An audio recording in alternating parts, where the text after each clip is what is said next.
La nueva serie de la saga Soldados Gringos en la Segunda Guerra Mundial es Masters of the Air, Los Maestros del Aire, basada en la novela del mismo nombre de Donald L. Miller,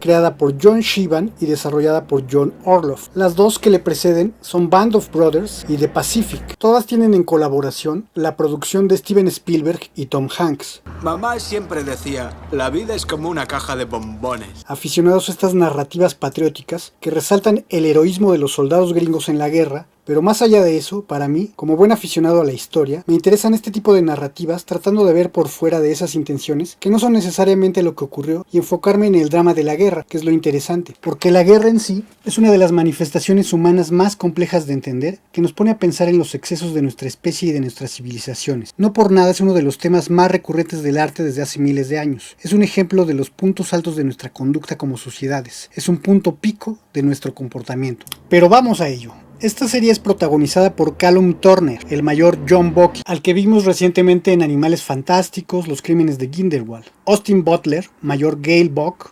recientemente lo vimos en Dune y en Elvis, y por Barry Keoghan, que recientemente vimos en Saltburn y en Los Espíritus de la Isla. Los dos últimos son de los actores que más trabajo han tenido en los últimos 3 años, y bien lo valen, porque son promesas interesantes de la actuación. Ellos son pilotos del 100º Escuadrón de Bombarderos. Tienen su base en Estados Unidos en algún hangar de la costa atlántica. Desde ahí vuelan hacia Groenlandia, donde bajan para recargar combustible y estar unos días ahí mientras los requieren en Inglaterra. Esto ocurre a mediados de 1943, un año y medio después de los incidentes de Pearl Harbor, es decir, en los años en los que de forma más decidida el ejército gringo atacó a los alemanes y posteriormente a los japoneses. Es una recreación muy interesante de los aviones que se ven realmente débiles. Ocupan colores bastante pálidos para representar la época con una paleta de colores muy sobria, entre grises y ocre muy tenue. Desde el primer aterrizaje que vemos en la serie, el que se hace en Groenlandia, nos comienzan a adentrar en la sensación de que aunque estos pilotos parecen ser muy inteligentes, son pilotos novatos y todo lo que están viviendo les es extraño en la práctica. Es una manera muy interesante de hacernos sentir como ellos, un piloto que viaja hacia lo desconocido, con la diferencia de que como espectadores sabemos qué les espera, pero no de qué forma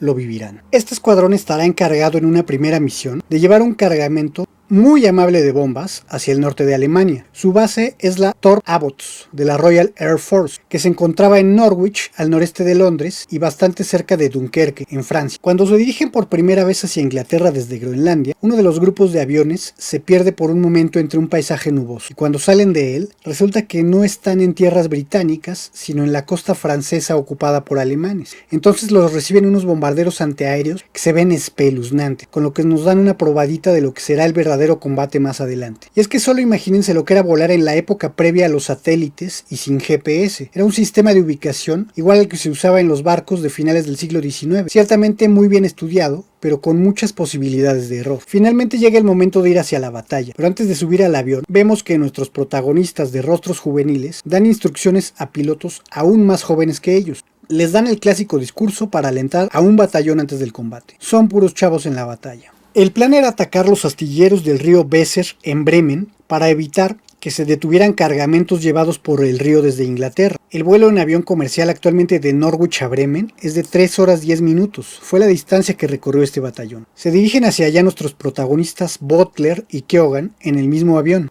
Tomemos en cuenta que a principios de los años 40, época donde se sitúa esta historia, los aviones en general tenían por mucho 30 años de haberse inventado. Realmente no era mucha experiencia en el campo aéreo y mucho menos para la guerra. Entonces, ¿qué tan buenos y seguros eran los aviones de guerra en la Segunda Guerra Mundial? Realmente no tanto, pues en ese tipo de aviones se hacía la guerra. Y me parece certero por parte de los creadores de la serie el resaltar esa situación de cierta vulnerabilidad de los aviones. Una vez superado el Canal de la Mancha, el escuadrón entra en el norte de Holanda y llegan a Wilhelmshaven. Comienzan a lloverles desde el suelo una cantidad inmensa de proyectiles antiaéreos del famoso Flak 88, un cañón alemán de 88 milímetros que se llegó a usar en la Guerra Civil Española en 1937. Imaginen qué tamaño de cañonazos eran para dejar agujereados los aviones casi sin importar dónde les dieran.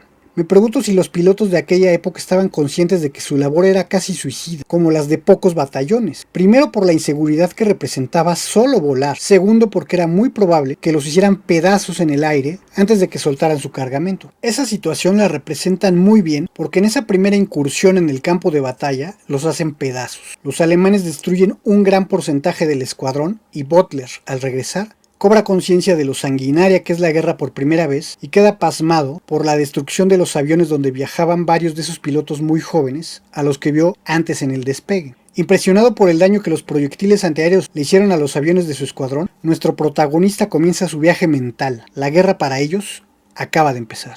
En general me pareció un primer capítulo bueno, no diría que extraordinario, pero estoy muy interesado de seguir viendo cómo representarán lo que sigue en el combate. Tengo la curiosidad de si esta serie abarca solo la parte de Alemania o también irán hacia Japón. La actuación de Butler no me convenció del todo, pero digamos que para representar el acartonado carácter de un soldado resulta eficiente. Los efectos bastante buenos, las escenas de acción me parecen ejecutadas de forma muy creíble y se ve que el dinero de Apple y la experiencia de Spielberg funcionan en conjunto para construir una producción de calidad. Seguiré analizando capítulo por capítulo de esta serie en la que estoy muy interesado y te recomiendo que veas los capítulos conmigo. Poco a poco vuelvas y se genere un buen diálogo en comentarios. Bienvenidos los fans de la historia, los aviones y las buenas series. Si te gusta nuestro contenido, no olvides suscribirte a este canal y seguirnos en redes sociales. Y si crees que este trabajo es interesante, puedes apoyarnos uniéndote al Patreon de este proyecto. Todos los links se encuentran en la descripción de este video.